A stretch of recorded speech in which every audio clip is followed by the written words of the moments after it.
everyone, Gaijin Gamer here, and I wanted to give you an unscripted update of everything that's been going on, and trust me, there's a lot that's going on. First of all, unfortunately, I probably won't be able to get the next episode of Gaijin Gamer out till probably either really late April or sometime in May. And the reason why, there's a lot of things going on. First of all, I've got other projects going on. I mean, you'll still see me. It's just, there's a handful of other things that I'd like to do. Also, let's see here. There is a local gaming convention that I was going to go to, and, oh, for anyone who is interested and also going, I do plan to attend ACON. So, if you're going to be in the area for the convention, give me a shout out. I'd love to meet some other G1s or some other people that follow me on YouTube. Also, Akitara and I, we finally got our own place and we'll be moving in the middle of May, so that's gonna keep us busy for a while. Also, with one of my other jobs, we are currently relocating into a new facility, so a lot of my work time and some extra time has gone to that. And in general, I kind of need a little bit of a break. The second thing I want to address, the last episode, the interview with Hutch. I have been listening to everyone's suggestions to complaints, and I want to address this again, and I want to address this in mass. Hutch agreed to do the interview so long as I altered his voice to hide his identity. I know that sounds a little paranoid, but that is it's a Japanese thing. That's just part of their culture. They're very camera shy. Don't ask me why, that's just kind of how it is.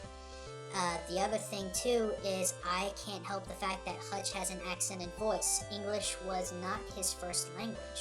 And I figured that the information that he had would be worth the hit in the quality of audio.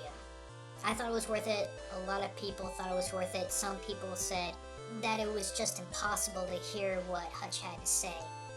I will keep this in mind.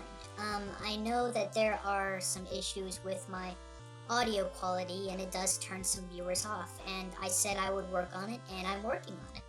The last thing, and this is quite a bit, I've actually gotten into contact with both Dan from Extra Credits and Matt Pat from Game Theory, and they've given me a lot of advice and a lot of suggestions, and I think that I want to follow through with some of them. I want to think about the future of this show. I want to think about how big it could be. I'm really surprised at how popular it's gotten with just a little amount of time, and with some tweaking it can be something much bigger. I'm interested in getting a bigger audience. I'm interested in possibly earning some income from this, if Blip ever decides to take my show. But after speaking with Dan and Matt, I'm really going to consider a voice change again. I know I did the vote once before, and I told people I was going to stick with what I got, but it's alienating a lot of people, and the vote really showed that. It really almost was a 50-50, and I really want to find some sort of compromise. I also want to change the look of the show.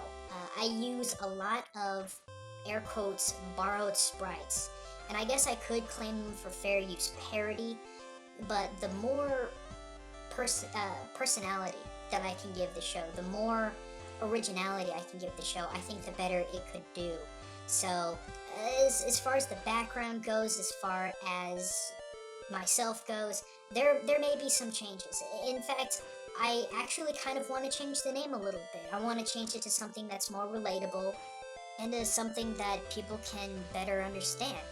And you can actually thank Matt and Stephanie for this one, but they suggested Game Exchange, and I kind of like that, because the entire show deals with gaming and the exchange of culture. This also kind of opens up the floodgates a little bit, and maybe I can branch off to other cultures. I've already had a couple of people suggest, well, what about the Hispanic side of gaming culture, or the European side, or just... It would give me the opportunity to branch out a little bit, and it's kind of cute. Game exchange, you know, the exchanging of games, haha. Anyway, but with all of these new changes, that also means that, well, in order for me to really kind of get up there with the pros, I need some additional help.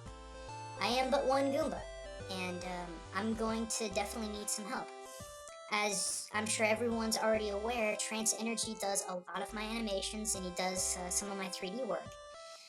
I also have DJ MJ Ryder of YouTube. He's possibly going to be looking into some of my audio, trying to make it a little less grating.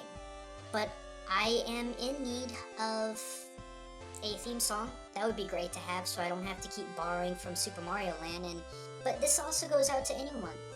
If you have experience in spriting, if you have experience in chiptunes, and you're not known or you're not established, this may be just as big a chance for you as it is for me. I see this as an opportunity for me and a handful of other people who haven't really been established to really kind of take off with something. That's how I see this. So if you're interested, please email me. You can email me at gaijingoomba@gmail.com. The last thing, a lot of people have been asking, why haven't I been trying to make any revenue from this? Well, I'm not very well established, and it's just not going to happen right now. However, I am going to set up either a little link or a button where you can donate. If you want to donate money to help make this show a little bit better, any amount is fine. I'm not necessarily looking to hoard lots of money in order to get rich or to buy the absolute best in technology. I'm looking for ways to feed myself. Buying food, paying rent, paying bills, things of this nature. But anywho, I believe that's all for this update episode, everyone. So, this is Gaijin Goomba signing out.